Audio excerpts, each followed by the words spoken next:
Alrighty, welcome back everyone. So yesterday we had the banner drop for the new Dokkan Fest cell, which is why today we're gonna go ahead and do a recurring type of vid on this channel, which is of course should you summon, where basically we talk about the banner, what is the banner format, as well as who are the good and who are the bad characters from the banner itself, ultimately leading us to the final answer of if you should or should not summon on this banner as a collective whole. Hopefully you guys will enjoy the vid, hopefully it will be very helpful for you guys. If you guys enjoy the vid, be sure to drop a like, subscribe to the channel. We are on the road to 1K subs, and with your guys' support, we can get there a lot faster. Also, comment down below your thoughts. Let us all know, are you guys planning to summon for Cell? Have you already been summoning for Cell? How have your summons been going if you've been pulling for him? Let us all know in the comments down below. Let's go ahead and get into this. So, first of all, we have the one banner for Cell. I will say as a quick aside, I didn't even notice this by the way until just now. His SSR art is kind of freaky to me because I'm looking at his neck. Why is his neck this built? Like, this is insane how built his neck is. He has insane neck muscle. But, I mean, that's just something that kind of caught my eye right there. But coming back on the track right now. So, when it comes to the banner format, I want to talk about that first. The banner format is like your typical random Dokkan Fest banner where, basically you have to get 200 limited coins to get one copy of Cell. This is like your pity, if you will, as well as you have your buy two, buy one, as I like to call it, where basically you get two random multi-summons, right? Both cost 50 stones. The third multi-summon also costs 50 stones, but that one will give you one feature guaranteed SSR character.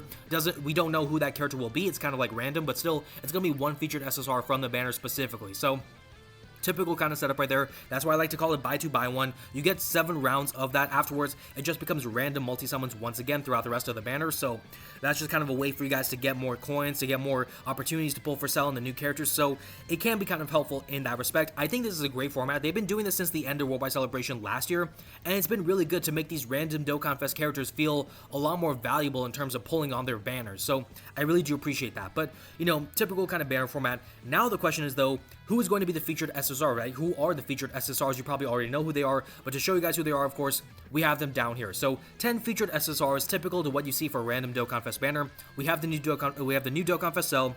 We have Android 18, the side banner character. We have Lord Slug, First Form Frieza. We have Super 17 down here, the Int Androids from the Tournament of Power. Gohan and Piccolo from the Saiyan Saga. We have the Golden Week Cell, as well as the Golden Week Super Saiyan Goku, who can exchange into Super Saiyan Gohan, as well as STR Bojack. So 10 characters, and I will say right now, before we go into greater detail in just a sec, to me, in a nutshell, if you had to ask me, like, hey, Sky, what do you think about this banner in a nutshell? I would say to you, this is kind of like a trap/bait banner. Like, this is kind of like a bait banner, and I'll explain why in greater detail in just a sec, but just understand that is my feelings on the banner in a nutshell. But going back to the featured SSRs, when we talk about who are the good characters, obviously, you have to look at Cell. Cell is like a pretty decent, TOR. I wouldn't say he's necessarily cracked, but at the same time, he is a really good Dokkan Fest character. Like, he's not bad by any stretch of the imagination. He's far better than, Frieza was in his position when he released last year. So understand, there's levels to this. Cell is still pretty decent, to say the least. Now, is he broken again? No, but still, a really powerful character, still really good. And also, I mean, when we have Cell right here, I do have his kind of kit right here.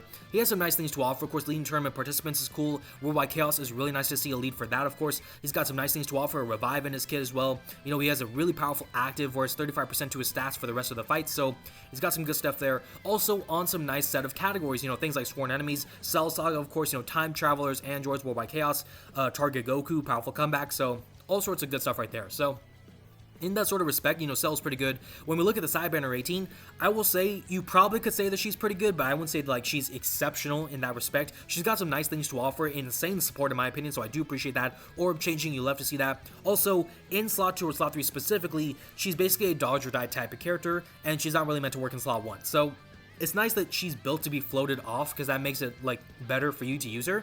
At the same time, not really a crazy amount of defensive viability other than dodging. So if you're facing opponents who are nullifying dodge, or if she's locked in slot 1, that's GG's in a lot of situations, right? So those are things to kind of be wary of. Those can be serious problems. Also, on some good categories as well, some more niche categories, maybe things like Siblings Bond, Peppy Gals, but still, at the same time, she's also on some interesting kind of categories too, like Majin Buu Saga. I still have no idea why she is the side banner character for a Cell Saga character with Cell, but still, that's the choice they made, so it's fine. But, when we look at those two, they're still pretty decent. I wouldn't say 18 is that crazy, but she's alright, and Cell, I would say he's pretty good. Now, the other characters, because there are some other characters we have to talk about, there are some other characters here who are really, really good. Now, of course, in case you guys do not know, we already have the EZAs confirmed and the kits and everything for the new Golden Week, EZAs for Cell and for Goku/Gohan. Now, both of them, I don't want to go into their kits in great detail. I already did that in a previous kind of vid for the data download breakdown. but both are really good. I mean, for Cell, right, he's able to stack attack, he's able to like work pretty well against like Super Battle Road or stuff like that with his base kit right here. He's got nice things in his second form kit. His perfect form is kind of basic in terms of what it has to offer, but at the same time, he's got some pretty powerful stuff, you know, up to 70% damage reduction and like or not damage reduction, but 70% dodge chance, I should say, plus 30%, 35% damage reduction. I did math wrong there, but still some nice stuff. You know, for the few turns, he's got guard to start, insane stats already, so he's got some good stuff. But, you know, he's a pretty good character. Of course, Goku and Gohan, a lot of people think that this character is better than Cell. I am one of those people, and I'm very happy for it, because, like, in a previous vid, I said, like, he is one of my easy A's that I was really looking forward to being good this year. So really happy to see that. And he's got some good stuff to offer, you know, of course, a lot of stat boosting, a lot of being able to greatly raise attack and everything.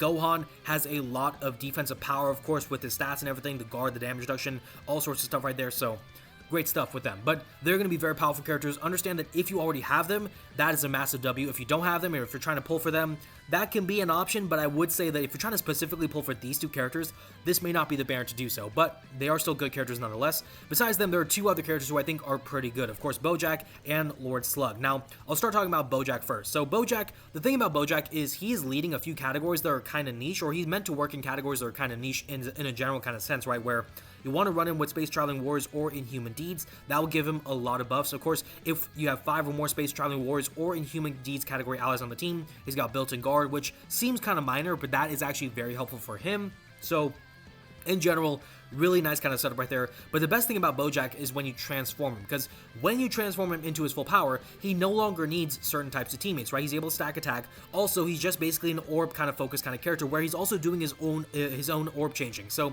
being able to do orb changing and then focus on getting the orbs for the rest of his kit, that is very helpful. Now, he's not perfect in slot 1 necessarily. He can work in slot 2 and slot 3 especially well, but just bear in mind, he's a pretty solid character. He fits onto some nice categories, of course, you know, things like movie bosses, Space Traveling Warriors, full power, you love to see that, of course, tournament participants, so we love to see that as well. You know, Resurrected Warriors, Terrifying Conquerors, Legendary Resistance, so all those things are really good. But also besides him, we have Slug. Now, a lot of people have been looking at this banner because of Slug, and of course Slug has not returned until this banner, so a lot of people are understandably looking at Slug saying, hey, he's a really good character, why don't I pull for him because he's on this banner?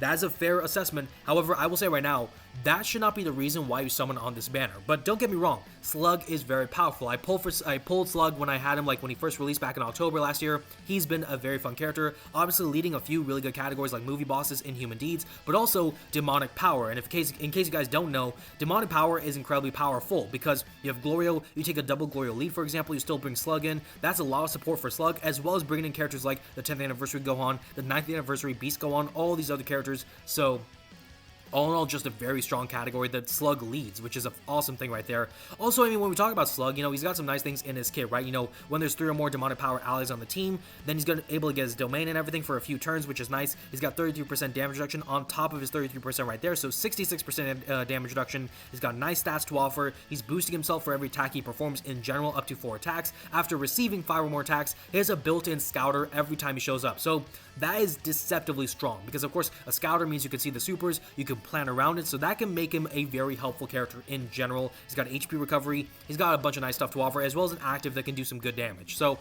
you know, Slug is very fun. In general, like, again, when we count the characters, you know, you got 1, 2, 3, 4, 5, 6 characters who are really good, in my opinion, when it comes to this banner at bare minimum. And then the other 4, I really don't have to explain them. They're all pretty bad. You know, Frieza, he needs a certain type of team that doesn't exist quite yet. You know, the Super 17, the in androids, Saiyan Saga, Gohan, and Piccolo, they're all characters who need easy A's. They're just too old now. So next year we can look forward to these 3 specifically with their easy A's at some point in time. But until then, they're just not good. So it is what it is. Now, when I said earlier that I think that this is kind of like a bait banner, I said I would explain that later. Now is that later point. So why do I think it is a bait banner? Well, obviously, you see a lot of good SSRs. You see more good SSRs than bad SSRs in this banner, technically. So you may be saying to yourself, why is this a bait banner? You know, there's so many good characters. I could have a better chance of pulling a good character than a bad character, technically. That is true. However, you have to bear in mind, this is only a part 1 of this whole April Fool's Dokkan Fest kind of campaign. We still have the part 2 LR to look forward to, so that's going to be like its own thing. The banner's probably not going to be good, but understand we still have that. And then right after that, basically the end of this month, right, the end of April, we're going to have the Golden Week celebration, where we're going to get 2 premier Dokkan Fest characters side by side with their insane banners, right? If you guys remember last year's Golden Week celebration, we had Super Saiyan 3 Goku, right, from the first time he showed Super Saiyan 3, versus Majin Buu, Fat Buu, right? So if we're following on that that train of thought, we're gonna get a really awesome kind of Golden Week celebration this time around as well. 2 years ago we had the 23rd World Tournament. The year before I actually forgot what it was, but we've had cool characters. Actually no, 2022, right? 2022 was these two characters, right, with Cell and Goku/Gohan. But still, Golden Week has some really cool, very powerful characters in like the game's like timeline when it comes to the year. So if anything, I say this is a bait banner in terms of you probably want to save your stones, especially if you're like me, where you're free to play, or if you don't have that many stones to begin with. You probably want to save your stones for the Golden Week banners in basically like a few weeks, because when they drop, best believe they're going to give you buy 3 get 1s most likely. They're going to give you a lot of powerful TURs that are probably still good to this day, and probably you don't see that often. So I would probably say that in that respect, this banner is one of those banners where you should not summon for. Now, with that being said, if you do like Cell, if you want to summon for him, if you feel like this will make you enjoy the game more, have at it. Because at the end of the day, my hope is that you guys will enjoy the game, not just try to be, oh, what is meta, what is not meta. But for my purposes, I try to help you guys out by like educating you, or trying to inform you, at least I shouldn't say educate, but trying to inform you guys of what is probably a better idea in terms of how to approach things. But again, if you guys like Cell, if this is your favorite form of Cell, specifically Perfect Form Cell, if you're like, hey, this guy is so cool, so fun, I like the banner, I want some of these characters, or maybe I just don't have any of them, they're all cool to me, have at it, have some fun. But at the same time, if anything, I would just say do one rotation at most. At most, do one rotation, and then start saving your Dragon Stones, because Golden Week is right around the corner. We all know it's going to be a really big banger, most likely, so we all probably want to save our Dragon Stones for that instead of this banner right now. So that's what I'll say about the banner as a whole. And there you go. So that's going to be where we wrap up the vid. So I already gave you guys my thoughts on the banner as a whole, the format, who are the good characters, who are the bad characters, all that sort of stuff. So hopefully you guys got something out of this vid. If you guys enjoyed the vid, be sure to drop a like, subscribe to the channel, show your support. Also, comment down below your thoughts. Let us all know, are you guys planning to still summon for Cell? Have you already been doing so? How have your summons been going? And what are you planning to save your Dragon Stones on going forward? Is it going to be for the Golden Week celebration, or is it going to be something bigger down the line? Let us all know in the comments down below. Take care, stay blessed. Thank you all so much for watching, and I will see you all in the next one.